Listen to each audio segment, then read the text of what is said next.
Arthur Finch lived for perfection. Every gleaming fork, every polished marble surface inside the gilded spoon spoke of his control, a fortress against chaos. From his elevated perch near the kitchen, he surveyed his immaculate kingdom like a monarch. But tonight, something shattered the illusion. Not a broken glass, a pair of worn black shoes. They belonged to Issa Rosewood, a young waitress whose quiet grace masked a silent struggle. Her uniform was spotless, her posture flawless, but her shoes told another story. Cracked leather, scuffed toes, and a small uneven patch stitched by hand. Arthur's lip curled. Those shoes, symbols of poverty, had no place in his temple of refinement. The murmurs of wealthy diners noticing them only deepened his disgust. He summoned his maitre d'. "Tell Miss Rosewood to see me now." Minutes later, Issa stood in his sterile glass office. She looked small under the fluorescent lights, but her blue eyes held a calm strength. Arthur didn't look up. He gestured toward her feet. "Those," he said coldly, "what are they?" "My shoes, sir." "They're not shoes," he snapped. "They're an embarrassment. A health code violation. Did you even read the handbook? Polished, professional, and in good repair. Do those look like that to you?" Issa's voice trembled, but she stood tall. "They're clean, sir." "They're all I have," Arthur laughed, and a hollow, cruel sound. "Mended, that pathetic little patch? This is the Gilded Spoon, not a homeless shelter. You have 24 hours to buy new shoes or don't come back," Issa didn't plead. She nodded, turned, and walked out, her patched soles making no sound on the expensive carpet. Arthur leaned back, satisfied. He'd defended his empire, yet as he glanced at the photo of his late wife Rebecca, her warm eyes caught mid-laughter. Something inside him shifted. For a fleeting second, it felt as though she was judging him. He turned the frame face down. Issa's walk home was a blur of shame. The city lights blurred through tears she refused to shed. Her small apartment was a fragile island of order, clean, neat, but heavy with the smell of hospital disinfectant. "Isla? That you?" her brother Cody called weakly from his bed, the hiss of his nebulizer filling the silence. 16 years old, fighting cystic fibrosis, and the reason Issa worked herself to the bone. "Yeah, codes." She forced a smile. "Just tired. How was work?" "Fine," she lied, stirring soup on the stove. "The usual. Rich people mad their steak wasn't massaged by angels." He laughed, a dry wheezing sound that broke her heart. "Did you bring me any bread rolls?" "You know the rules, no stealing the bread," she teased, though her voice cracked slightly. As she heated the soup, her eyes drifted to the shoes by the door. The patch glinted faintly in the dim light. She remembered the night Cody had sewn it, his trembling hands guiding the needle. "It's not perfect," he'd said proudly, "but it'll hold." It wasn't just thread. It was love, and Arthur Finch had laughed at it. Across town, Arthur sat alone in his vast, sterile mansion, a place colder than the marble floors of his restaurant. Rebecca had been gone a year, her sudden death leaving the house hollow and him obsessed with control. Perfection was the only thing that kept the grief at bay, but tonight he couldn't escape the image of those shoes. Or the dignity in Issa's eyes. Something about her reminded him of Rebecca, the same quiet strength he had once mistaken for weakness. Restless, he wandered into the master bedroom he hadn't entered in months. Dust danced in the moonlight. Her side of the bed was untouched. Her perfume still lingered in the curtains. He opened her closet where rows of elegant shoes lined the floor, every pair pristine. Rebecca had loved shoes, and then in the back he noticed her old mahogany chest, her memory box. Without thinking, he lifted the lid. Inside lay photo albums, letters, and beneath them, a small leather diary. She'd always told him it was private, her thoughts, her soul, but loneliness has its own hunger. Arthur took it to the living room, the weight of it strange in his hands. He hesitated, then opened to a random page. October 12, 2010. Arthur took me to that little Italian place on Morrison Street. He spent the whole dinner critiquing the salt shakers. He doesn't know I find it endearing. He's trying to put the whole world in order. I think he's trying to put me in order too. It's funny. He thinks I'm this perfect woman from a perfect family. He has no idea. Arthur frowned, his pulse quickening. For years he'd believed he'd known Rebecca completely. Her grace, her polish, her composure. But this This sounded like someone else. He turned the page, his fingers trembling. Somewhere in those fragile lines of ink lay a truth he wasn't ready to face. A truth that would unravel everything he thought he knew about perfection, love, and the woman who once wore his name. And it all began with a pair of patched shoes. Arthur Finch sat in the dim glow of his living room, Rebecca's diary open in his hands. Each page breathed her voice back into the cold house, the laughter, the life, the woman he'd lost. At first, her words were light. Notes about their wedding, the opening of the Gilded Spoon, their travels. She wrote about his ambition with fond amusement. Arthur critiques tablecloths like a surgeon studies tissue, she once joked. But as the years passed in ink, her tone began to change. May 3rd, 2018. Saw Arthur at the restaurant today. He didn't see me. He found a smudge on the front window and scolded the young cleaner until the boy nearly cried. Sometimes I fear Arthur's love for perfection is crowding out his love for people. The restaurant has become his armor. I just hope he remembers there's still a man inside it. Arthur's chest tightened. He remembered that day, the streak on the glass, the lazy cleaner. He'd only been protecting his brand. Standards mattered. Rebecca just hadn't understood the pressure.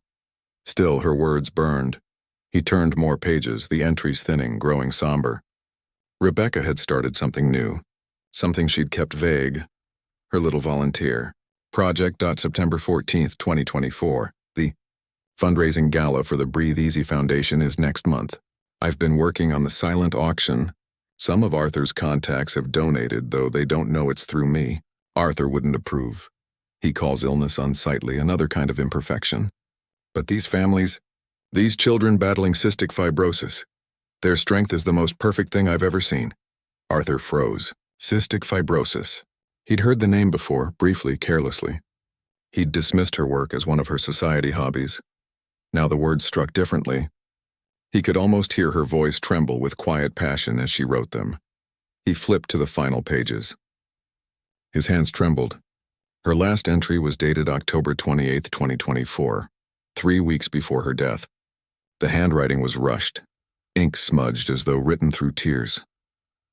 Something happened today that shook me to my core. It was raining, cold, relentless autumn rain. I was leaving the foundation office when I saw a young woman huddled under a bus stop. She couldn't have been more than 20. She was staring at a pamphlet for our new cystic fibrosis trial, the one we just got funding for. Her face was full of worry, the kind that sits in your bones. Arthur's heartbeat quickened. I almost kept walking, the diary continued, but something made me stop. I asked if she was okay. She told me her younger brother has CF. She works 2 jobs to pay for his treatment, but the new medication isn't fully covered by insurance. She was terrified. We talked for an hour, 2 strangers in the rain bound by this cruel disease. Arthur could feel the blood drain from his face. CF, a brother. A girl in her 20s.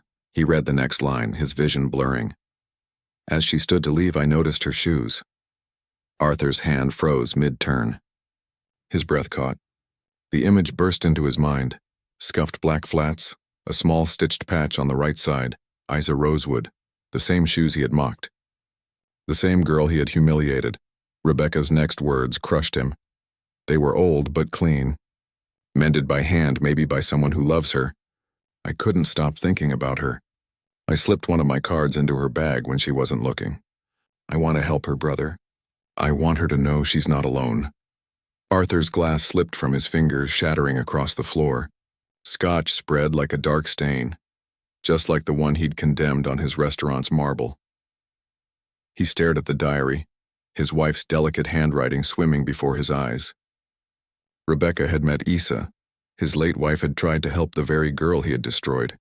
The irony struck like a physical blow. The woman he'd loved had seen beauty in the imperfection he despised. Arthur clutched the diary to his chest. His breath came in shallow gasps as if he too couldn't breathe easy. He whispered into the stillness, a confession to no one. Rebecca, what have I done? The room offered no answer, only the hollow echo of his own voice and the faint creak of the house that had once been full of laughter. Outside, the rain began to fall again, soft, steady, relentless. And somewhere across town, a girl with patched shoes sat by her brother's bedside, holding on to hope she didn't know was once written into the pages of another woman's heart. The shoes were falling apart, the sole flapping loose, the leather cracked and tired. On one side, a clumsy stitch marked a homemade repair. In that moment, I wasn't Rebecca Finch, wife of a wealthy restorer living in a grand, empty house. I was Becky from the East Side again, the girl who lined her shoes with cardboard to keep out the rain. The girl whose father worked himself into an early grave paying her mother's medical bills. The girl Arthur never knew existed. The Scotch glass slipped from Arthur's numb fingers and shattered across the marble. He didn't even flinch. His eyes were frozen on the diary page. Becky from the East Side, cardboard in her shoes. Rebecca's father hadn't been a surgeon. Her childhood wasn't spent in a suburban dream. It had all been a lie. The story she'd built for him, for their marriage. His heart pounded as he forced himself to read her final, unfinished entry. I couldn't just let her walk away, she had written. I did something impulsive. I took her to a cafe, and while she was in the washroom, I went next door and bought her a new pair of sturdy work shoes. But her pride was fierce, and too fierce for charity. So I lied. I told her I worked for a foundation program that helped people in need. I swapped the shoes, left my own old pair in the box. When she left, I realized she had my shoes, black worn but still good. And I had hers. The ones with the patch. I'm looking at them now. They're a reminder, a promise. I have to find a way to help her and her brother. And then, nothing. The next page was blank. She had died before she could finish her mission. Before she could help the girl with the clear blue eyes. Arthur stared at the words, his mind collapsing in on itself. My old ones. Black, comfortable, a bit worn. His thoughts jumped to Isa Rosewood, the waitress at the diner. Her shoes. The scuffed toes. The faded leather. The small hand-stitched patch. It wasn't just a similar pair. It was the same pair, the girl at the bus stop. The waitress he'd mocked had been wearing his wife's shoes. The laugh he'd given that day, that cruel, careless sound, echoed now through the silence, but this time it was horror. He hadn't just insulted a poor woman. He had desecrated his wife's final act of kindness. The ground beneath his life crumbled into quicksand. Hours passed. Arthur sat motionless, the diary open in his lap, glass shards scattered at his feet. Rebecca, the elegant, composed woman he'd loved, had grown up poor. Everything she told him about her past was fiction. Why? He whispered into the emptiness. Why lie to me? He stumbled through the mansion like a ghost, heading back to her closet, the place where this nightmare had begun. He tore through her things until his shaking hands found the gap, an empty space where a pair of plain black flats should have been. Frantic, he dragged out her old memory chest, flinging the lid open like a man searching for the truth buried in his own grave. Beneath a pile of university books, he found a worn photo album. Inside were faded black and white pictures. Rebecca as a child, smiling that same radiant smile, but in front of a crumbling row house, not a suburban villa. In one photo, a grease-stained man with kind eyes wrapped his arm around her. Not a surgeon, a mechanic. Another photo showed a thin woman with gentle eyes standing beside teenage Rebecca outside a clinic. The woman's frailty said everything. The pieces fell together like cruel puzzle parts. The lies, the secrecy, the foundation she'd built to help those with respiratory diseases. He needed answers. He needed someone who knew. Arthur grabbed his phone. His thumb hovered over a contact name he hadn't touched since the funeral. Brenda. Rebecca's older sister. He called. It was past midnight when she answered, her voice thick with sleep. Hello? Brenda? It's Arthur. A pause. Arthur, is everything okay? No, his voice broke. Nothing's okay. I need to ask you about Rebecca. About her past, her tone sharpened, cautious. What about it? Her father? He wasn't a surgeon, was he?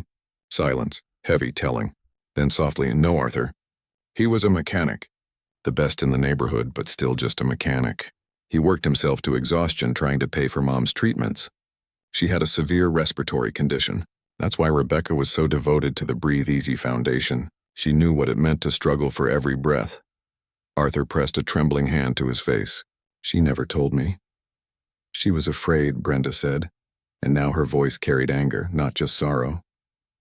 When she met you, she was in love, but she saw the way you judged people. The way you measured worth by polish and perfection. She thought if you knew she came from a poor, broken home, you'd see her as flawed. Arthur sat on the edge of the bed, staring at the emptiness around him, the ghost of a woman he'd never truly known. Rebecca Finch had spent her life trying to live up to his world. And in the end, it was that same world that buried the truth she'd wanted most to share. Brenda's words cut through Arthur like shards of glass. She created a story, she said quietly, a life she thought you'd approve of. Every time you judged something beneath your standards, she buried another piece of herself. She wasn't trying to deceive you, Arthur. She just wanted to belong in your world. Arthur's breath caught. His mind replayed that cruel laughter in his office, the disgust he'd felt toward the waitress's patched shoes. He hadn't just insulted a stranger, he had mocked the girl his wife once was. Brenda's voice softened. She loved you more than anything. She just thought she had to erase her past to deserve you. I told her you'd love her for who she really was, but I guess we'll never know if she was right to be afraid. Silence filled the line, heavy with accusation. Would you have loved her if you knew the truth? Arthur didn't need to answer. The shame told him everything. When he finally hung up, the phone slipped from his hand. Around him stretched the silent luxury of his mansion, every polished surface a reflection of a life built on lies. A lie his wife had felt forced to tell. Because of him, this wasn't about understanding anymore. It was about redemption. Arthur went to his study and pulled up the employee records for the Gilded Spoon. He found the name, Isla Rosewood. Her address was listed, a fourth-floor apartment in a crumbling building on the east side, the same part of town Rebecca had come from. Then he searched the Breathe Easy Foundation. The website glowed with hope, photos of smiling children, families fighting cystic fibrosis, and among them, Rebecca.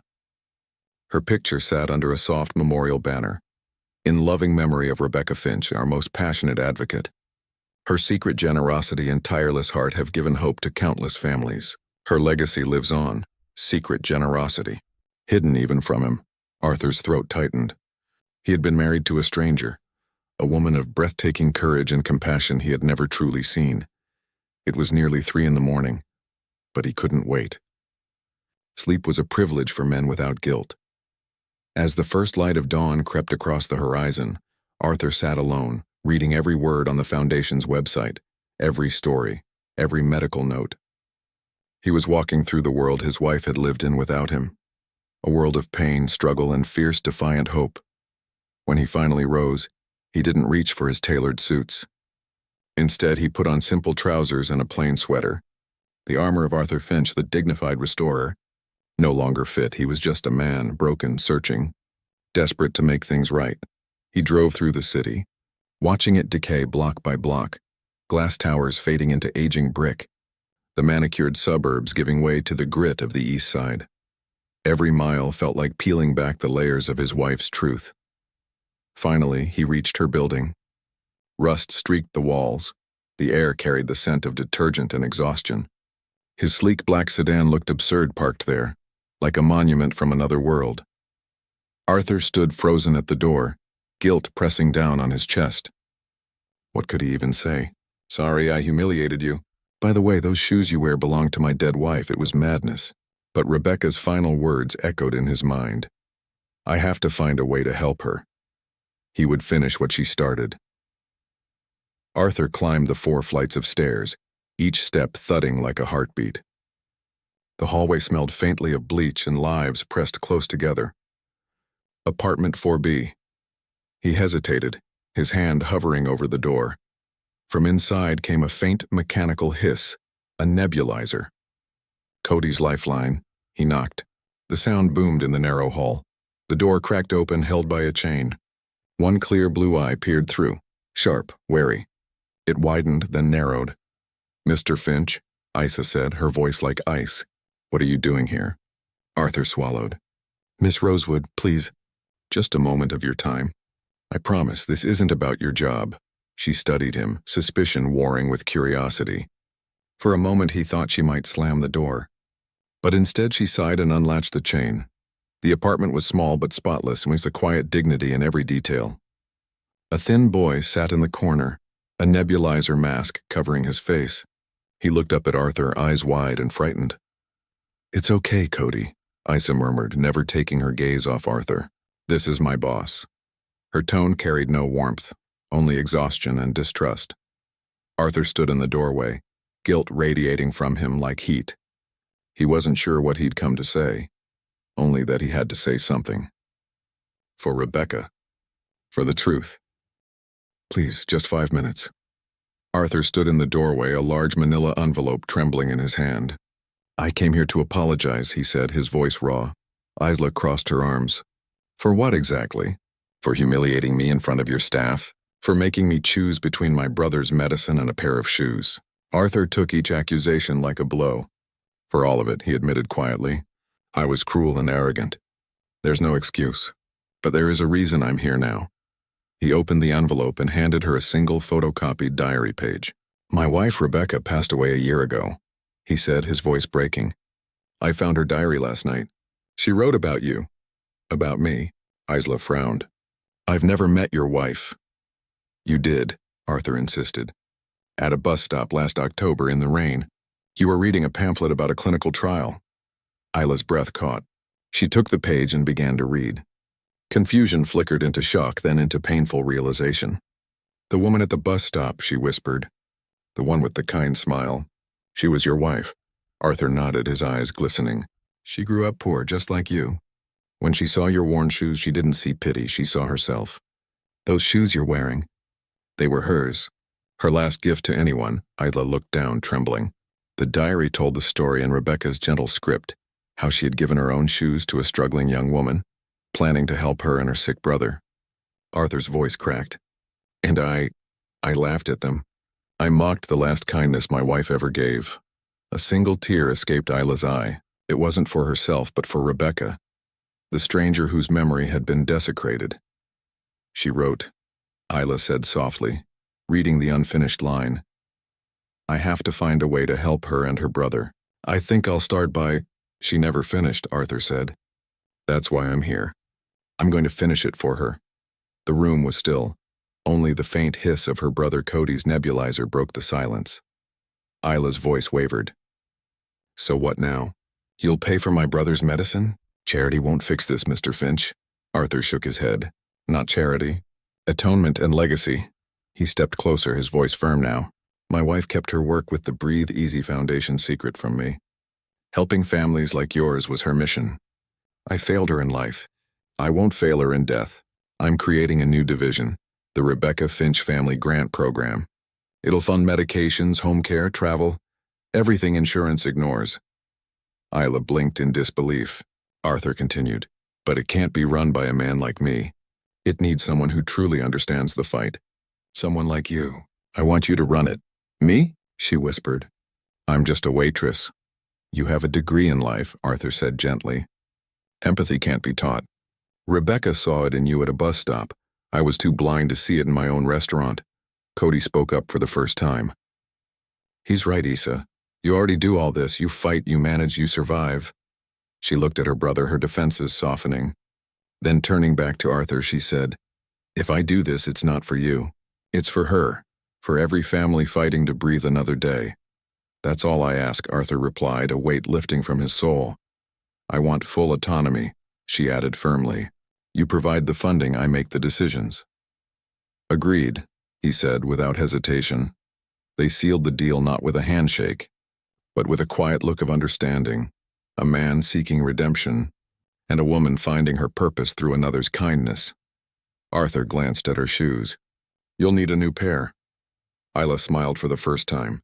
"No, I'll keep these. They'll remind me where I came from and who believed in me." 6 months later, the grand opening of the Rebecca Finch Family Grant Program was nothing like the luxury of Arthur's restaurant. The small, sunlit hall was filled with doctors, families, and social workers. At the podium stood Isla Rosewood, no longer a weary waitress, but a confident director in a simple blue dress, her voice steady and strong. "6 months ago," she began, "my biggest fear was whether I could afford my brother's next prescription. Hope was a luxury I couldn't afford. Then a stranger's kindness changed everything. Rebecca Finch understood that before you can fight for a cure, you must first survive today. Arthur watched from the back, his eyes misting with pride. The man once defined by arrogance now stood quietly, content to let others shine. His restaurant thrived again, not through perfection but through compassion. Cody sat in the front row, breathing freely, his cheeks full and bright. Next to him, Rebecca's sister dabbed her eyes, united with Arthur in honoring her memory. Later, Arthur slipped into a quiet alcove. On a pedestal stood a glass case containing a single exhibit, a pair of worn black flats patched at the toe. The plaque beneath read, "The Rebecca Finch and Isla Rosewood Promise," a reminder that the measure of a society is how it treats its most vulnerable. Sometimes it all starts with a simple pair of shoes. Isla joined him. "She'd be so proud of you," Arthur said. "She'd be proud of us," Isla replied. You finished her story and brought her kindness into the light. Arthur smiled, his eyes soft. The emptiness that once consumed him was gone, replaced by the warmth of purpose and connection. And so, from humiliation and grief rose redemption, and from a single act of kindness, a legacy that would change countless lives.